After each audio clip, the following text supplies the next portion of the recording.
ठीक है। एक बार हम सभी को छोटे में बता देते हैं कि है ना, अंग्रेज लोग भारत में कैसे आए। ठीक है, तो हर देश का ना एक एक आदमी ना पूरा घूमते रहता है पूरा दुनिया में, समझ में आ रहा है। हर एक एक देश का एक एक आदमी जिसे घूमते रहता है, उसी तरह अंग्रेज का एक है ना नागरिक को वहां का रानी जो थी भेजी थी कि तुम हर देश घूमते रहो, अब पता करो कि कहाँ पे क्या हो रहा है और कहाँ पे क्या क्या है। तो उसी तरह एक आता है तो देखता है कि भारत जो है क्या है, सोने का चिड़िया है। सोने का चिड़िया मतलब समझ में आ रहा है क्या? सोने का चिड़िया मतलब देखो हम बताते हैं, यहाँ पे सोना चांदी हीरा, समझ में आ रहा है। और यहाँ बढ़िया बढ़िया मसाला होता थे। मसाला मतलब समझ में आ रहा है, जो सब्जी उब्जी में डालाते हैं। तो यहाँ पे बहुत सारा था। और उसने देखा कि बाहर की जो विदेश के जो कंपनी है, जो अंग्रेज लोग के नहीं, अंग्रेज लोग से और भी दूसरे देश के, जैसे हो सकता है डच, कोई भी बाहरी देश का होता है ना कंपनी, जैसे आज अमेजोन कैसे है, उस तरह उस समय अंग्रेज से पहले यहाँ पर आके भारत में बिजनेस करते थे, व्यापार करते थे, और यहाँ का धन को लोग लूटते थे। तो वो जाकर अंग्रेज अपना गया इंग्लैंड में, जाकर रानी को बताया कि देखिए वहाँ पे भारत एक ऐसा जगह है, वहाँ पे बहुत सारा सोना चांदी है ना, और बहुत सब देश के लोग वहाँ पे जाकर उसको लूट रहे हैं, व्यापार कर रहे हैं। तो बोला कि चलो तुम भी जाओ के, तुम यहाँ हमारी भी सेना जाएगी, मतलब कंपनी जाएगी और वहाँ पे जाके व्यापार करेगी। तो उस समय ना इंग्लैंड का एक कंपनी था जो बाहर में जाकर व्यापार करता था, उसका नाम था ईस्ट इंडिया कंपनी। क्या नाम था? East India company. समझ में आ गया ना। तो वो जब आया बाहर में, भारत आकर बात करता है कि हम आपके अंदर में आकर व्यापार करना चाहते हैं। तो एकदम उस समय भारत में किसका शासन था? मुगल का शासन था। क्या किसका शासन था? हाँ, मुगल का स्थापक कौन किया था? संस्थापक कौन किया था? बाबर। कौन किया था? बाबर। तो उस समय उसमें मुगल का शासन करता था आपका अकबर। कौन था? अकबर। तो अकबर तुरंत मना कर दिया कि नहीं, अंग्रेज लोग यहाँ पर आकर व्यापार नहीं करेंगे। वो समझता था, लेकिन अंग्रेज लोग जीत भी नहीं कर सकते थे, क्योंकि उसमें मुगल वंश का जो बहुत ताकतवर थे। क्या था? उससे अंग्रेज लोग लड़ के भी जीत नहीं सकते थे, इतना ताकतवर था मुगल वंश। तो उस समय 7 साल तक मनाते रहा गया अकबर को, मान जाइए हम लोग करना दीजिए, लेकिन बोला नहीं, हम करने नहीं देंगे हैं। लेकिन अंत समय अकबर का आया। अकबर क्या हुआ? मर गया। उसका बेटा आया जहांगीर। समझ में आया? तो जहांगीर थोड़ा सा मतलब पुटाने वाला आदमी था। पुटाने में समझ में आ रहा है, इसको नहीं कहते पोट लिया जाता है, कुछ देके उनके मन है ना, इंप्रेस कर लिया जाता है। तो अंग्रेज लोग भेजा एक अंग्रेज को, जिसका नाम था हॉकिंस। क्या नाम था? हॉकिंस। वो आया और जहांगीर से मिला और बताया कि हम बिजनेस करना चाहते हैं। तो वो धीरे धीरे गिफ्ट उफ्ट दिया। होता है ना, किसी को से दोस्ती करना है ना, उसको गिफ्ट दे दो। तुम्हारा अगर पड़ोसी में कोई नया पड़ोसी है ना, उसको बर्थडे में बुलाओ, उसका बर्थडे में जाओ, सब्जी लेन, कुछ देखते हो सब्जी अदला बदली होने लगता है, पूरा दोस्ती हो जाता है। उसी तरह पूरा दोस्ती कर लिया जहांगीर से अंग्रेज लोग। समझ में आया? तो दोस्ती कर लिया।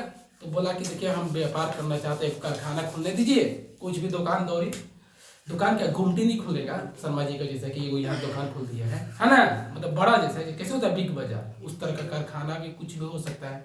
तो बोला खोलने के लिए। तो वो जहांगीर से तो दोस्ती हो गया था, जहांगीर अब उसको मना नहीं कर सकता है। तो जहांगीर बोला ठीक है आप लोग खोल लीजिए। तो सबसे पहले गुजरात में खोला। कहाँ खोला? गुजरात के सूरत में। समझ में आ गया? वहां पे खोला, एगो खोला, फिर धीरे धीरे आगे बढ़ा, महाराष्ट्र में खोला। समझ में आ गया? बंगाल में खोला। तो जब खोला ना, उसके पहले और भी विदेशी कंपनी वहां व्यापार करते थे। तो राजा को टैक्स देना होता है। क्या होता है? टैक्स। तो अंग्रेज लोग ना जानता था कि पहले सबसे पहले हम लोग को लड़ाई करना है विदेशी कंपनियों के साथ, उन लोग को भगाने का सोचा। तो क्या किया, जहांगीर को ना सबसे ज्यादा टैक्स दिया। समझ में आ रहा है? तो जहांगीर बोला रही तो हमको ज्यादा टैक्स देता है, और अंग्रेज लोग बोला अगर आप हमको सारा कंपनी दे दीजिए, ये लोग को बंद करवा दीजिए, लोग को भगा दीजिए बाहरी कंपनी को, और हमको दे दीजिए, हम आपको ऐसा ही ज्यादा टैक्स देंगे। तो जहांगीर लालची था, समझ गया, हाँ सबको बंद करा कर सबको भेज दिया, बाहरी कंपनी का जितना देश का था उसको भगा दिया, और सारा किसको दे दिया? अंग्रेज को। और अंग्रेज को यही चाहते थे। अब अंग्रेज धीरे धीरे आए थे तो 250 से 300 अपना आदमी को लेके आए थे। अब देखो तुम कभी जाना बिग बाजार में, देखना वहाँ पे गार्ड रहता है कि नहीं, या तो वहाँ पे लाठी उठी लेके या कुछ भी लेके रहता है। तो उस समय क्या होता है, भारत के जो सैनिक लोग थे मुगल के, वो लोग तलवार लेके रहते थे या लाठी उठी लेके रहेंगे। अंग्रेज लोग आया तो लोग बंदूक लेके आया, बंदूक लेके खड़ा रहता था। तो समझ में आ रहा है ना। इसी तरह बंगाल में भी एक कारखाना खुल चुका था। तो बंगाल के जो राजा का जो सैनिक थे वो लोग शाम को घूमते होंगे, तो अंग्रेज लोग का भी सीना घूमता होगा। तो एक बार उन लोगों का मतभेद होते रहता था। ये डराएगा उसको, अरे मारेंगे ना एक लाठी, बेहोश हो जाएगा। तो अंग्रेज लोग का बोलता था, देख रहा बंदूक, एक गोली मारेंगे ना तो बेहोश ऐसा होगा कि होश में नहीं आएगा। समझ में आ रहा है, ऐसे मतलब होता होगा, ऐसा सुने नहीं समझा रहे।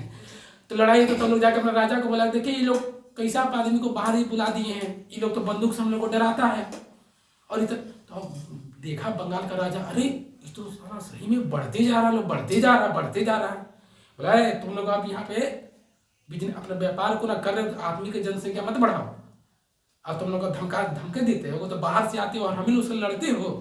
तो बोला, तो वो लोग अंग्रेज भी बोला तो क्या कर लेगा, हम लोग करेंगे ऐसा। समझ में आया। तो उस लोग में लड़ाई होने होगा। क्या हुआ, बंगाल के राजा से अंग्रेज लोग का लड़ाई हुआ। तो अंग्रेज लोग उसमें इतना ज्यादा हो गया था ना, पूरा भारत में फैल गया था। आदमी किसका ज्यादा हो गया था, अंग्रेज का। और अंग्रेज के पास क्या था, बम बारूद बंदूक सब। पहले पास क्या था, तलवार था। लड़े कौन जीतेगा, समझ में आ रहा है ना। तो अंग्रेज लोग जीत गया। अब अंग्रेज समझ गया कि अब तो हम बंगाल जीत गए, अब धीरे धीरे हमको सब पे जीतना है। उसी तरह उसके बाद क्या, महाराष्ट्र जीता, समझ में आया ना, बिहार जीता। ऐसे ऐसे कर करके छोटे छोटे सबको बोलता था ना, तुम मेरे अंदर काम करो, नहीं तो तुमको हम लोग मार देंगे, छीन लेंगे, या तो प्यार से आ जाओ, नहीं तो हम लोग छीन लेंगे। मतलब सोचो, सोना चांदी इतना था ना कि सब चाहता था। मान लो कि आकाशी का घर में अगर हमको क्या होगा, फ्रिज होगा, टीवी होगा, वॉशिंग मशीन होगा, इन्वर्टर होगा। अगर हम बोलेंगे कि तुम सामान सब हमको दे दो, सोचो इसे घर पे कब्जा कर लेंगे, सारा सामान मेरा हो जाएगा कि नहीं। उसे इतना सोना चांदी राजा लोग के पास था ना कि सब चाहता था ये सब हम लोग ले क्या करे।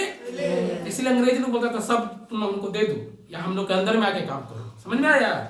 तो जो मानता था वो आ जाता था, जो नहीं माना जबरदस्ती कर लिया। उस समय ना 1857 में कर 1857 में ना पूरा जो भारत का उसमें जो राजा थे ना देश में, वो लोग समझ गया ये अंग्रेज हम लोग को बर्बाद करने आया है, हम लोग को एक होना पड़ेगा। क्या होना पड़ेगा, एक होना पड़ेगा। तो सब कोई एक हो गया, जिसमें झांसी की रानी भी थी, नाम सुने हो ना, रानी लक्ष्मीबाई, उसमें वो भी थी। बोली सब हम लोग एक होकर अगर लड़ेंगे अंग्रेज से तो हम लोग जीत जाएंगे। तो क्या हुआ, एक तो हो गया, लेकिन अंग्रेज लोग के पास क्या था, वही बम बारूद हथियार। एक जगह से दूसरा जगह कोई सूचना पहुंचाना रहता था ना, तो ये लोग आदमी को भेजता था, और अंग्रेज क्या करता था, फोन ही कर देता था, टेलीफोन से फोन कर देता। मोबाइल फोन उसमें नहीं था, टेलीफोन था। समझ में आ गया, फोन कर देगा। एक जगह से दूसरा जगह जाना तो भारत के सैनिक घोड़ा से जाता था, वो लोग गाड़ी से जाता था, एक ही साथ जमा हो जाता था। तो इस तरह क्या हथियार सुविधा के कारण उस समय लड़ाई हुआ, लेकिन भारत का जो भी राजा था लोग हार गया, और पूरा देश पर अंग्रेज लोग का हुकूमत लागू हो गया। समझ में आया।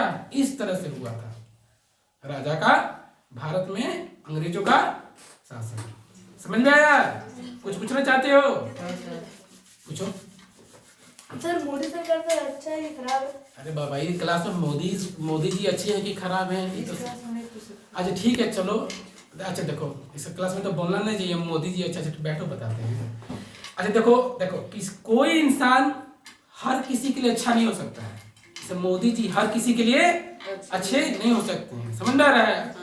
देखो कहने का मतलब, मान लो कि एक चोर एक किसी का चोरी कर रहा है, क्या हो रहा है, चोरी कर रहा है। तो जिसका चोरी किया उसके लिए क्या हो गया, वो अच्छा है कि खराब है। लेकिन वो चोरी करके किसी एकदम गरीब आदमी को दे दिया जिसको बहुत जरूरी था, तो उसके लिए वो क्या है, अच्छे है कि खराब है, अच्छे हो गए। अब बताओ, वही चोर किसी के लिए खराब है, किसी के लिए अच्छे है।